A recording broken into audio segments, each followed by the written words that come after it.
What's happening, folks? Back with another reaction, back with some more Billy Idol from his 1982 self-titled album. Thank you again to Mr. Solo.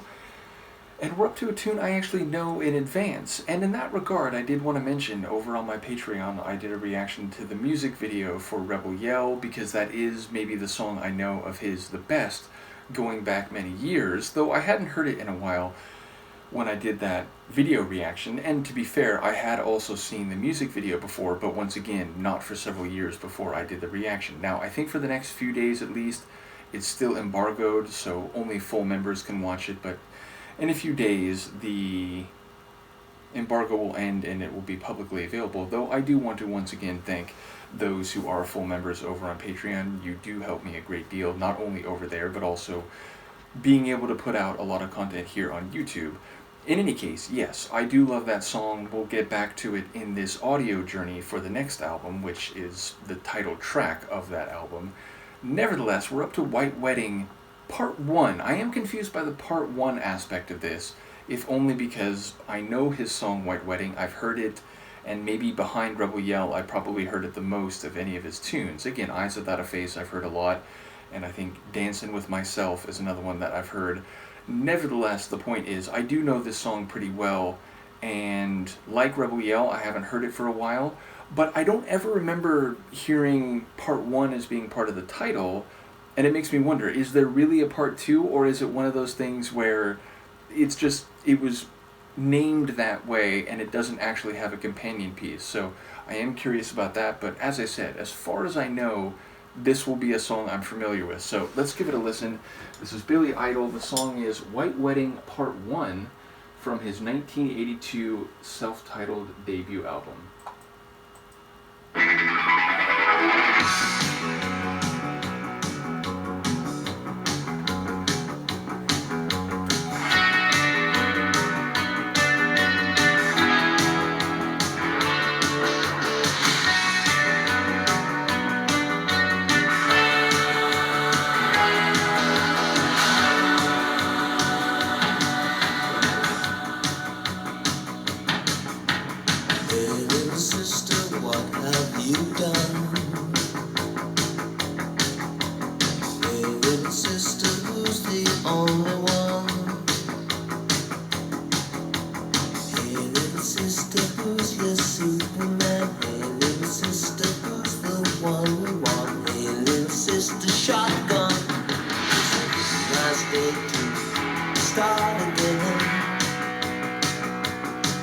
It's a nice day for a white wedding.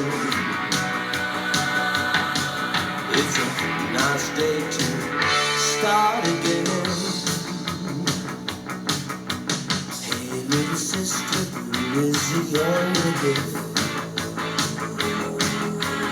Hey little sister, what's your spicy wish? Hey little sister, shotgun, oh yeah. Hey little sister, who's your Superman? Hey little sister, shotgun. It's a nice day to start again. It's a nice day for a white wedding.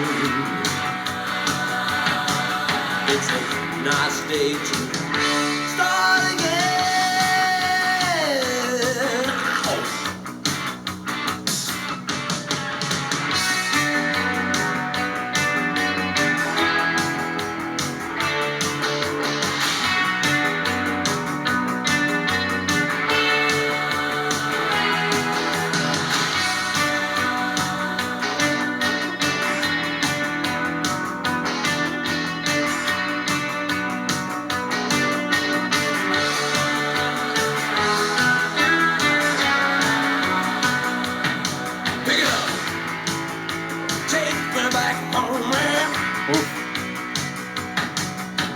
Hey little sister, what have you done? Hey little sister, who's the only one? I've been away for so long. I've been away for so long. I let you go for so long. It's a nice day to start again. Come on, day for a white wedding. It's a nice day to start again. Wow! I love those. There is nothing fair in this world. There is nothing safe in this world. And there's nothing sure in this world. And there's nothing pure in this world. And if there's something left in this world, start again. Come on, it's a nice day for a white wedding. Whoa, it's a nice day to start again. It's a nice day to start again.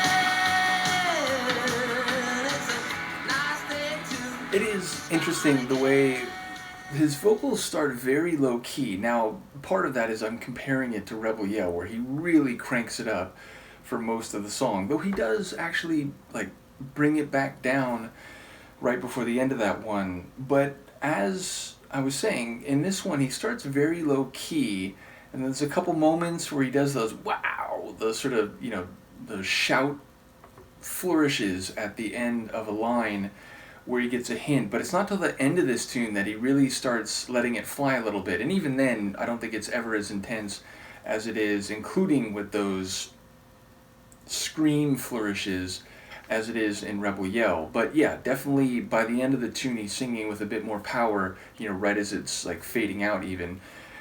And yeah, like I remember the experience I had with the lyrics before in years past when I would hear this. It's like, it makes me wonder, is he really talking about his sister? And is it like, you know, his sister, who we'll say the character, if not Billy himself, but we'll say the character is very close with. It's like she met some guy and she's gotten involved to the point where they're getting married. Though there's a suggestion of a shotgun wedding, which is a wedding where one of the parties is like forced to go through with it. But yeah, it sounds like he's maybe like, hey, who's this? And, you know, is he gonna, you know, what have you done? Like, you know, what did you do when I was away? And are you really gonna get married to your Superman? So yeah, it sounds like the narrator's a bit unsettled by this. Maybe not like jealous in a, you know, overt sense, especially again if it's really his sister. But it does seem like the narrator's like a bit shaken, a bit thrown by whatever is happening and this wedding. Now again, the phrase, it's a nice day for a white wedding, you know, it, if I'm reading the other part right, it's curious because it's like, oh sure, it's a nice day for it, but why are you doing this? And, you know, is it a shotgun wedding? So I don't quite know how to read it. And obviously, like little sister, it might not be a literal phrase. It could just be, you know, a female acquaintance, maybe, you know, an old girlfriend, someone who's just younger. So yeah, I don't quite know what to make of the lyrics, how literally or figuratively to take them. But I do enjoy, as I said, his shouted vocals. I enjoy the I don't know, like there's a bit of a new wave feel. I don't know if that's like a label that would be used with him. Certainly, you know, Rebel Yell, it's like a hard rock tune. And again, there's keyboards in it, so maybe even that one has a bit of a new wave sound. And there are some keyboards here. It's not like as prominent of a keyboard bit, and definitely there's those like backing choral vocals, a bit of an angelic sound even. So it's a complicated sonic mixture, this one. But yeah, it's a bit more like pop rock with a bit of new wave flavor. But yes, I enjoy the melody, that main melody, obviously that little guitar run, and the, you know, the strums at the end of the line, and also, you know, hearing the bass grooving away. So yeah, all the parts come together, I think, very well, and it's not surprising to me that this was a hit. And I don't say that with any knowledge of, you know, where it reached in the charts or, you know, the, you know, how many copies the single sold, but I just say that based on my own experience, where I remember hearing it on the radio. Even years later, I have a very distinct memory, actually, of a friend of mine who I'm still friends with to this day, and I've known him since like the mid-'80s when we were kids.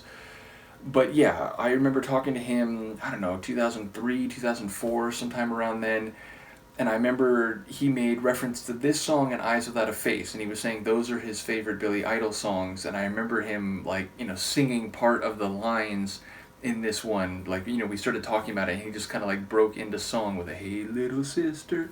So I do that, like that memory I hadn't thought of in a long time, at least 20 years. So yeah, as I said, it makes sense that this one is a hit. I think it's a very catchy tune. I am curious about the lyrics. I'm looking forward to hearing more songs, I think many of which I will not know, but as I felt when I did the reaction to Rebel Yell over on my Patreon, it'll be fun to reconnect with some of these tunes that I have known, including, as I said, Eyes Without a Face. So looking forward to that. Let me know what you think here, and I will see you next time. Peace.